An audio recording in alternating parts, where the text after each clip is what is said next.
pensar de otra manera.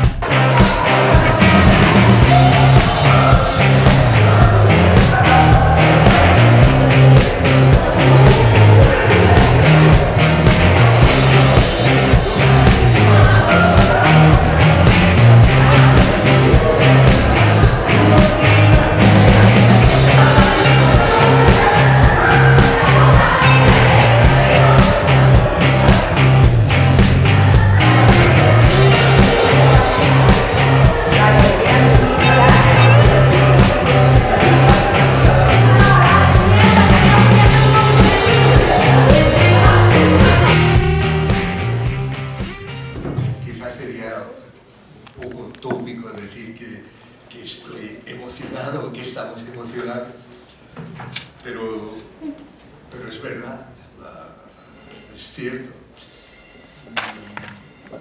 Si queréis os empezaré explicando un poquito más.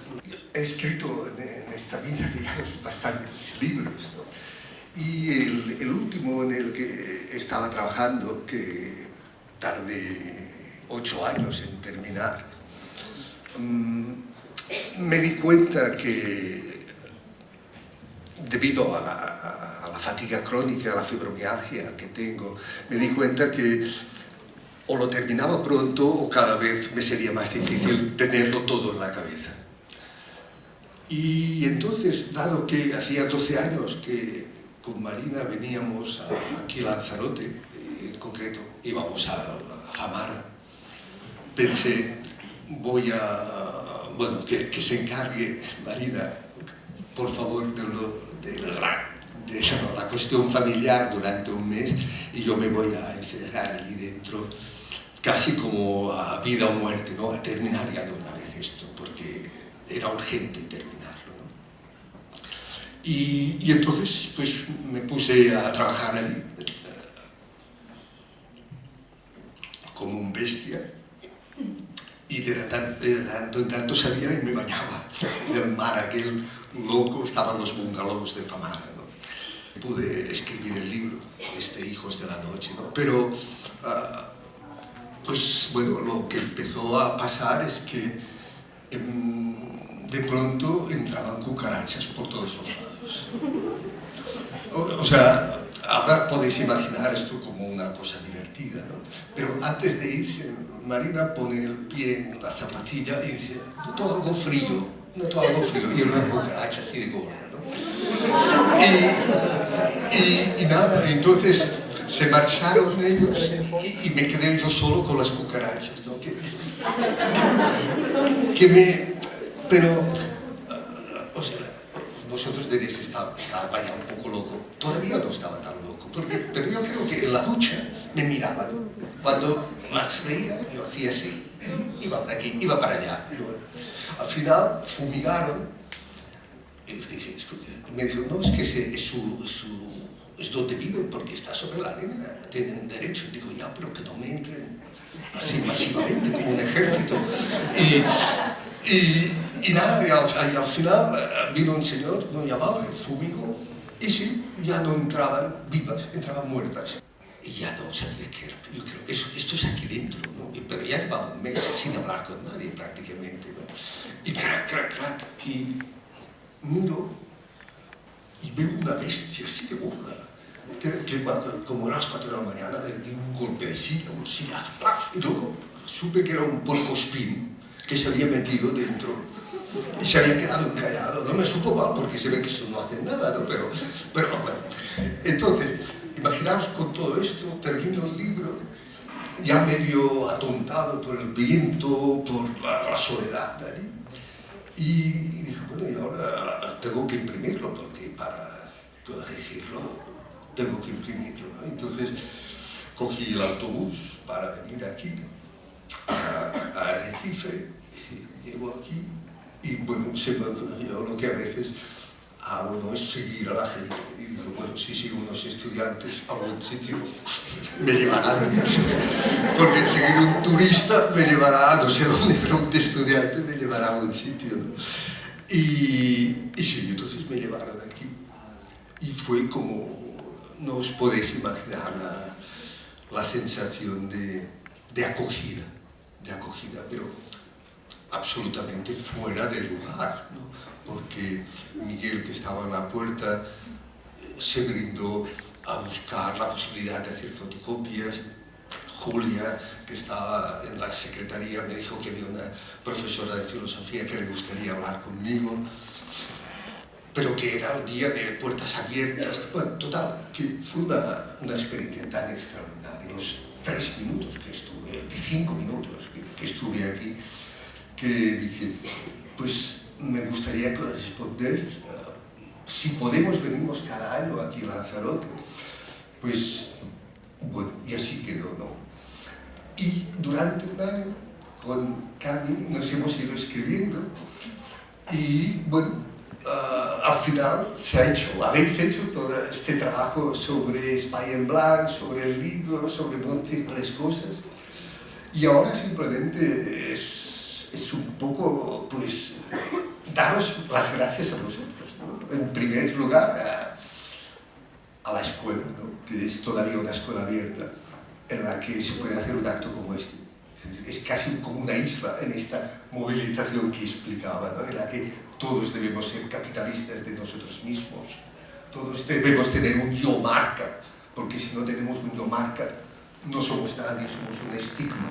Hijos de la noche escribía, en este libro sale de Marina, sale a los niños, es un libro que explica, pues bueno, cómo la enfermedad es a la vez un proceso de destrucción, pero a la vez también es, en muchos casos, estas enfermedades de la normalidad, desde la depresión a tantos, también son formas de protesta contra un mundo que nos hace estar siempre en marcha, siempre dispuestos, como si tuviéramos un currículum pegado en el culo que nos empuja. Pues hay gente que esto no lo soporta, hay gente que no lo soporta y entonces enferma. Y los médicos dicen, no sabemos lo que tienen, pero no se mueren. Claro, porque ya son muertos en vida, ya somos muertos. Pero esta es la forma de protesta, ¿eh? Y bueno, entonces, pues el libro es esto, ¿no? Cómo salir de ser un centro de dolor, es decir, de contemplarse, ¿eh? De contemplarse a sí mismo. Anomalía no pertenece al ámbito de la enfermedad solamente. Anomalía es esto mismo, es decir, anomalía es cualquiera que no quiere normalizarse, ¿no? En el sentido de adaptarse. Anomalía es el que decide no encajar. ¿Dónde una fuerza de dolor debe apuntar? Esta es la gran pregunta. Vuestro malestar, vuestro no futuro, más en una isla como esta, que hay un paro como el que hay, ¿no? Pues todo este malestar, toda esta fuerza de dolor que está en vosotros, debéis juntándoos vosotros, hacer que apunte hacia algún lugar, porque si no, se girará contra vosotros. Os quiero dar las gracias también por esta acogida y por este recibimiento que nos habéis hecho, que realmente es emocionante, como ha dicho Santi antes, y es emocionante, entre otras cosas, por la dimensión colectiva que habéis sabido dar a algo que nosotros, junto con otros compañeros y compañeras, realmente intentamos convertir en expresión de vida, de querer vivir, de ese apuntar más allá de las vidas que nos esperan normalmente a cada uno de nosotros, pero además hacerlo dando herramientas a otros, palabras, imágenes, logos, carteles, experiencias, acciones, jornadas, películas, libros. Todo esto no son productos de un mercado cultural, editorial, académico, son herramientas realmente.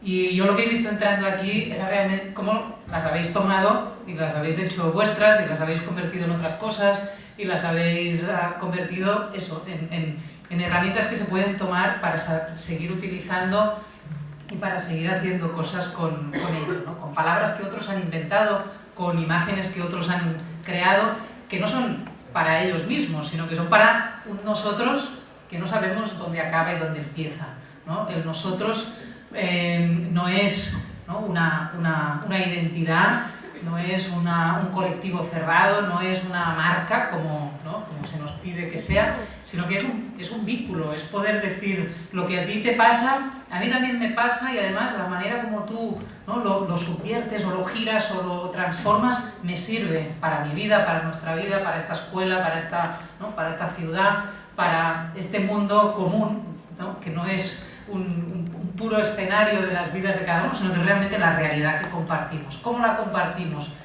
Transformándola, diciéndola, viviéndola, experimentándola. Espai en blanc quiere decir espacio en blanco, es un agujero, es una brecha, es un silencio, es un dejar que las cosas lleguen, que las cosas pasen, traspasen, es hacer que esa realidad tan opaca, tan maciza, tan obvia, con la que se nos presenta al mundo, que nos dice es que las cosas son así, ¿qué vamos a hacer?, ¿no? Pues esto es así, esto es lo que hay, esto es lo que nos dice la realidad del mundo del trabajo, del mundo educativo, no en un espacio en blanco como este, sino en el sistema educativo en general, en la vida, ¿no? Pues, oye, chicos, esto es lo que hay, o te adaptas o enfermas. Pues no, esto no es lo que hay. Y el espacio en blanco es un agujero que dice, no, es que se puede respirar y se puede agujerear. Las leyes, la ley marca esto, la seguridad es esto, y todos queremos nuestra seguridad, no estar enfermos, que todo nos ocurra bien.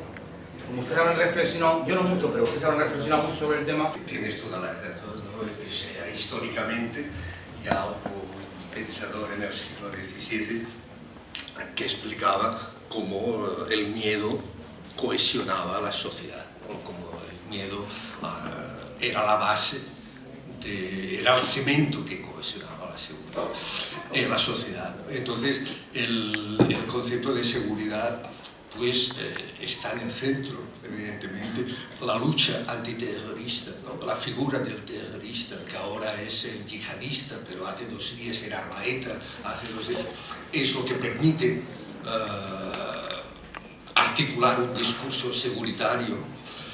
Y por eso, digamos, la política se convierte cada vez más en una mezcla de lo que yo llamo fascismo posmoderno, que es un espacio de posibles en el que tú aparentemente puedes escoger, pero debajo hay un estado que identifica continuamente quién es el enemigo interior.